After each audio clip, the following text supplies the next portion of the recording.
नमस्कार मित्रांनो, स्वागत आहे आपणा सर्वांचं मनपूर्वक पुन्हा एकदा आपल्या एज्युकेशनल युट्यूब चॅनलमध्ये। मित्रांनो, आजचा व्हिडिओ अतिशय महत्त्वाचा आहे, त्यामुळे व्हिडिओला शेवटपर्यंत नक्की बघा। अनेक दिवस झाले आता प्राधान्यक्रम देण्याची सुविधा कधी सुरू होणार असे अनेक प्रश्न अभियोग्यताधारकांच्या मनामध्ये सुरू झालेले। जसं की तुम्ही पाहताय की पवित्र पोर्टल सुरू झालेलं आहे का? तर होय, पवित्र पोर्टल सुरू झालेलं आहे, परंतु कोणासाठी सुरू झालेलं आहे? तर हे पवित्र पोर्टल्स हे सध्या जाहिराती अपलोड करण्यासाठी आस्थापनांकरिता व्यवस्थापनांकरिता सुरू झालेला आहे। आपल्या अभियोग्यताधारकांच्या मनातला जो सगळ्यात महत्त्वाचा प्रश्न आहे की सर आता एक्झॅक्टली जागा किती येणार आहेत, पवित्र पोर्टल सुरू कधी होणार, आम्हाला प्राधान्यक्रम देण्याची सुविधा कधीपर्यंत सुरू होऊ शकते, त्यानंतर आम्ही प्राधान्यक्रम देताना कोणत्या गोष्टी विचारात घेतल्या पाहिजेत, प्राधान्यक्रम कसे द्यावेत, अशा सर्व प्रश्नांची आपण व्यवस्थितपणे डिटेल इन्फॉर्मेशन आजच्या व्हिडिओमध्ये घेणार आहे मित्रांनो। परंतु तत्पूर्वी तुम्हा सर्वांना एक विनंती आहे मित्रांनो की मार्केटमध्ये अभियोग्यताधारकांना खूपच वेठीस धरलं जाताना दिसत आहे। अभियोग्यताधारकांच्या ज्या काही भावना आहेत त्या भावनांशी खेळण्याचा प्रकार चालू आहे मित्रांनो। पवित्र पोर्टलवर प्राधान्यक्रम कसे द्यावेत आणि त्या संदर्भात तुम्हाला अगदी मार्गदर्शन जर पाहिजे असेल ना, तर अगदी सहजपणे अनुभवी मार्गदर्शन आणि तेही मोफत निशुल्कपणे आपल्या चॅनलवर मी तुम्हाला देणार आहे मित्रांनो। मोठेपणा नाहीये, पण कॉन्फिडेंटली मी तुम्हाला सांगतो की प्राधान्यक्रम देताना कोणत्या गोष्टीची विशेष काळजी घ्यायला पाहिजे, त्यानंतर कोणत्या प्राधान्यक्रमांना आपण सुरुवातीला दिलं गेलं पाहिजे, विथ इंटरव्ह्यू तसेच विदाऊट इंटरव्ह्यू यांची देखील माहिती आपल्याच चॅनलच्या माध्यमातून तुम्हाला वेळोवेळी मिळत जाणार आहे मित्रांनो। त्यामुळे कुठल्याच प्रकारच्या गोंधळामध्ये आणि टेन्शनमध्ये तुम्ही राहू नका, अशी मी तुम्हाला विनंती करतो आणि आवाहन करतो।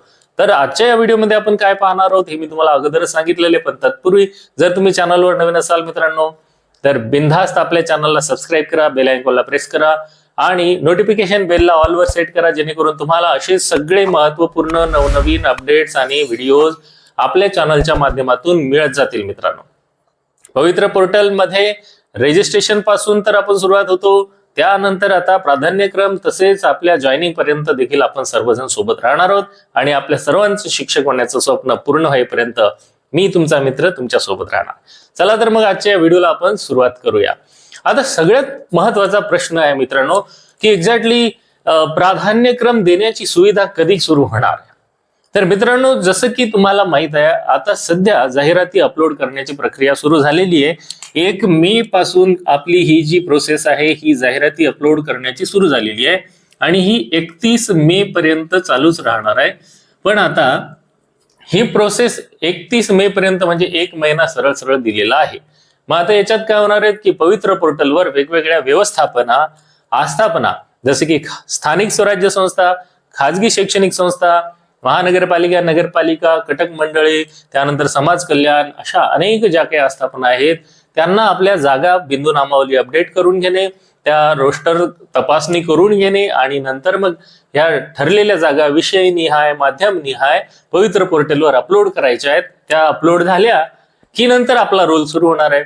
मग आता हा झाला एक महत्त्वाचा टप्पा। त्यामुळे शासनाकडून काय आता ही जी प्रोसेस आहे ना, ही जी प्रोसेस या वेळेतच पूर्ण होईल याची गॅरंटी आहे का? तर नाही, कारण ही जी वेळ दिलेली ही सर्व आस्थापनांना दिलेली आहे आणि सर्व आस्थापना ह्या याच वेळेमध्ये पूर्ण होतील असं सांगता येत नाही। काही संस्थांचे हे जी जाहिराती आहेत त्या बिंदू नामावली अपडेट करायचे राहिले असेल, काही जी रोस्टर तपासणी राहिलेली असू शकते, त्यामुळे या ड्युरेशनला मुदतवाढ मिळू शकते काय? मुदतवाढ जर याला मिळाली तर याला मुदतवाढ होय मिळू शकते, कारण जर सगळ्या आस्थापनांनी जागा अपलोड करणं गरजेचं आहे पण काही जर राहिल्या तर यांना मुदतवाढ दिली जाऊ शकते। तर साधारणतः ही मुदतवाढ किती असू शकते? तर ही 8 ते 15 दिवसांची मुदतवाढ असू शकते। जर 8 ते 15 दिवस याला मुदतवाढ मिळाली तर मग अर्थातच हा जवळपास 15 जून पर्यंत ही प्रोसेस चालणार आहे। आता ही एक अनुभवावरून मी माहिती सांगत आहे मित्रांनो, कारण साधारणतः दरवेळेस अशा प्रकारे जे काही मुदतवाढ आहे ना ही मिळाल्याचं दिसून येत आहे। मग ही मुदतवाढ जर मिळाली तर मेच्या महिन्यामध्ये जाहिराती, जूनच्या सुरुवातीला त्याला एक्सटेन्शन मिळेल आणि जूनच्या मध्य महिन्यापर्यंत म्हणजे 15 जून पर्यंत आपल्याला काय होऊ शकते, त्याच्यानंतर साधारणतः 15 जून पर्यंत किंवा त्यानंतर आपल्याला आपले प्राधान्यक्रम जनरेट करण्याची सुविधा मिळू शकते. त्यामुळे आता इतके वर्ष वाट पाहिली, आता 1 महिना साधारणतः 1.5 महिना आपण वाट पाहू शकतो. हो मित्रांनो, यामध्ये निराश होण्याचं काम नाहीये. अर्थातच यामध्ये वेळ लागतो. ही सगळी कशी आहे, टेक्निकल प्रोसेस आहे, शासकीय प्रोसेस आहे, यामध्ये वेगवेगळ्या गोष्टी असतात, त्यामध्ये वेळ जातोच. मग या काळामध्ये विद्यार्थ्यांना काय करायचंय, तर इथून पुढच्या काळामध्ये विद्यार्थ्यांना जे ना आपले पवित्र पोर्टलमध्ये लॉग इन करायचं आहे. लॉग इन करताना आपला जो युजर आयडी आहे आणि पासवर्ड आहे तो टाकायचा आहे. आणि टाकल्याच्या नंतर आपल्याला आतमध्ये काय असतील, जनरेट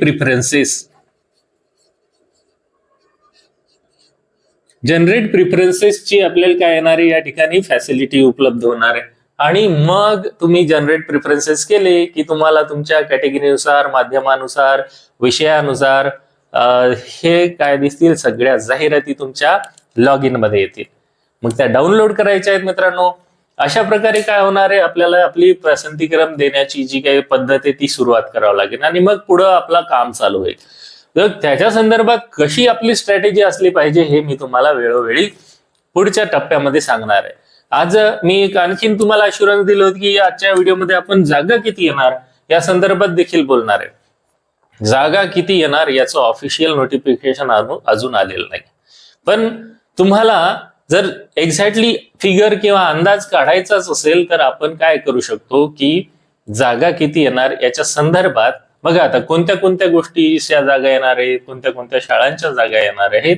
तर याच्यामध्ये बघा ना तुम्ही, याच्यामध्ये मागे जसं शिक्षण मंत्र्यांनी अनाऊन्स केलं होतं, तर ज्या काही स्थानिक स्वराज्य संस्थांच्या जागा आहेत त्याचा आकडा त्यांनी सांगितला होता आपल्याला.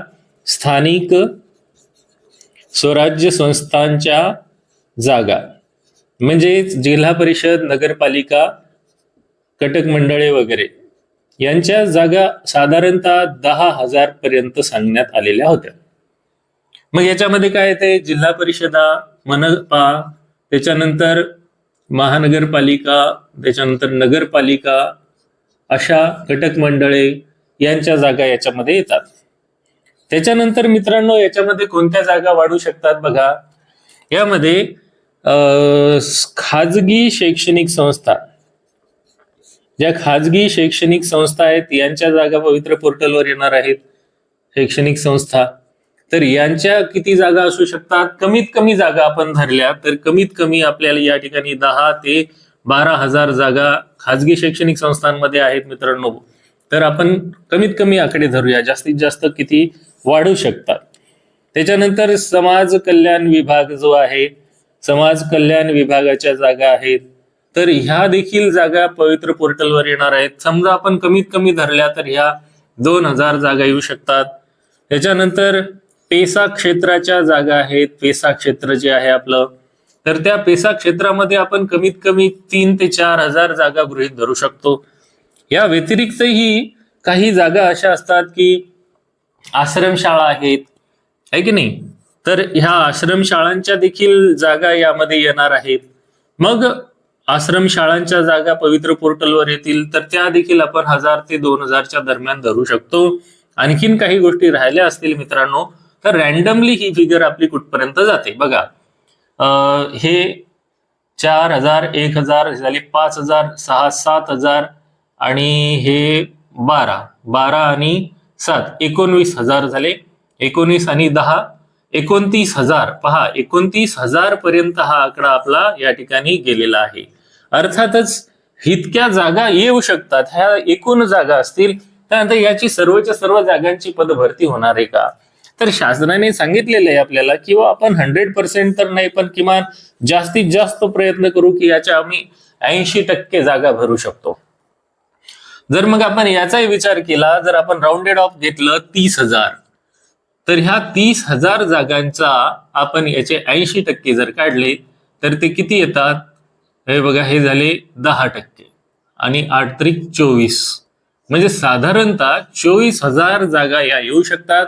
मग या जागांचं होणार आहे बायफर्गेशन, माध्यम निहाय, काही मराठी माध्यमाला जातील, काही इंग्रजी माध्यमाला जातील, काही उर्दू माध्यमाला जातील, त्याच्यानंतर इतर जे काही छोट्या मोठ्या माध्यमाच्या जागा आहेत, बंगाली आहे ना, तर त्या माध्यमांना ह्या जागा डिव्हाइड होतील.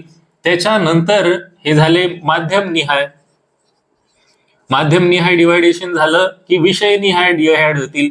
मग कोणाचं गणित आहे, विज्ञान आहे ना, अशा यामध्ये किती जागा जाणार आहेत, 1 ते 5 ला किती जागा राहणार आहेत, 6 ते 8 ला किती जागा राहणार आहेत. या ठिकाणी बघा 6 ते 8 ला किती जागा जाणार आहेत. सामाजिक शास्त्र या विषयाला किती जागा जाणार आहेत.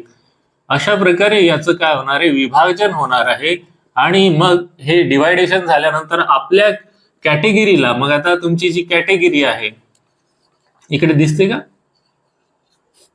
तुमच्या कॅटेगरीला तिथे किती जागा मिळणार आहेत, असं डिव्हायडेशन होणार आहे. ते सगळं डिव्हायडेशन झाल्याच्या नंतर मग आपण त्याचा कट ऑफ किती हाय जाऊ शकतो हे देखील आपण सांगू शकतो. सध्या तरी जागा निश्चित सांगितलेल्या नसल्यामुळे कट ऑफ आपल्याला एकदम अंदाजित सांगता येत नाही, पण जशी माहिती मिळेल तशी माहिती मी तुमच्यापर्यंत पोहोचवण्याचा प्रयत्न करणार आहे मित्रांनो. आता ही काय झाली, ही झाली माहिती की सर जागा किती येणार. तर जागा भरपूर येऊ शकतात मित्रांनो, पण हे असं नाहीये की हे अंदाज सांगितला म्हणजे तेवढ्याच जागा येतील. तर याच्यासाठी आहे ना, आपापल्या जिल्ह्यामध्ये सर्व अभियोग्यता धारकांनी सतर्क राहून काय करायला पाहिजे, चौकशी करायला पाहिजे मित्रांनो. कारण बऱ्याचशा ज्या काही शाळा असतात त्या स्वतःहून ऍक्टिव्हिटी नाही दाखवणार. गरज इथे सर्व अभियोग्यता धारकांची आहे, तुमची आहे, आमची आहे, आपलीच गरज आहे ना. म्हणून जोपर्यंत आपण त्यांच्या दरवाज्यात जाणार नाही, ऑफिसेसमध्ये जाणार नाही आणि तिथे त्यांना जागा जास्तीत जास्त अपलोड करणं गरजेचं आहे.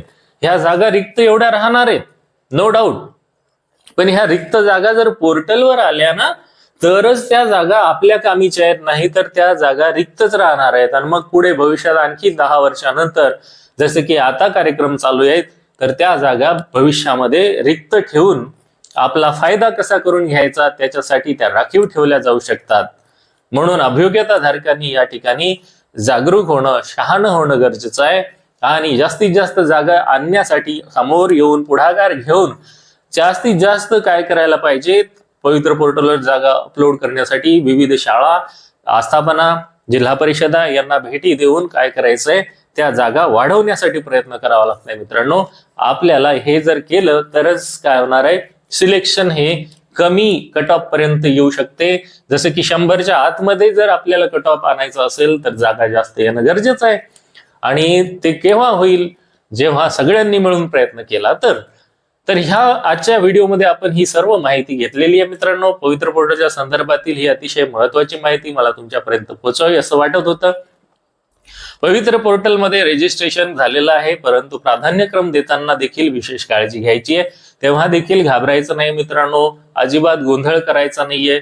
प्राधान्यक्रम देत असताना आपल्याला है ना जनरेट करणे, असाइन करणे आणि लॉक करणे ही प्रोसेस करायची आहे. सध्या तरी आता वेट अँड वॉच करा आणि आपल्या ज्या काही विविध संस्था आहेत, आस्थापना आहेत, त्यांना भेटी द्या, एकमेकांच्या सोबत ग्रुप चर्चा करा आणि प्रयत्न करा.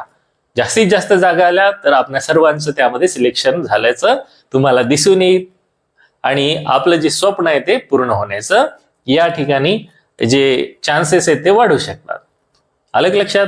चला तर मग आशा आहे तुम्हाला हा व्हिडिओ आणि ही माहिती उपयुक्त वाटली असेल. जर तुम्हाला हा व्हिडिओ आवडला असेल तर मित्रांनो लाईक करा, चॅनलवर नवीन असाल तर चॅनलला सबस्क्राईब करा आणि बेल आयकॉनला प्रेस करा. मित्रांनो एक व्हिडिओला प्लीज एक तरी लाईक करा. तुम्ही एकट्याने तरी लाईक करा. निदान एक जो तुम्ही बघणारा व्यक्ती आहे, मित्र आहे, मैत्रिणी आहेत, माझे आदरणीय शिक्षक मंडळी आहे, तर प्लीज व्हिडिओला लाईक करा, जास्तीत जास्त मित्रांपर्यंत शेअर करा. पुन्हा भेटूया नवीन माहितीसह नवीन व्हिडिओमध्ये. तोपर्यंत आपल्या सर्वांना खूप खूप शुभेच्छा. Thank you for watching till two the end.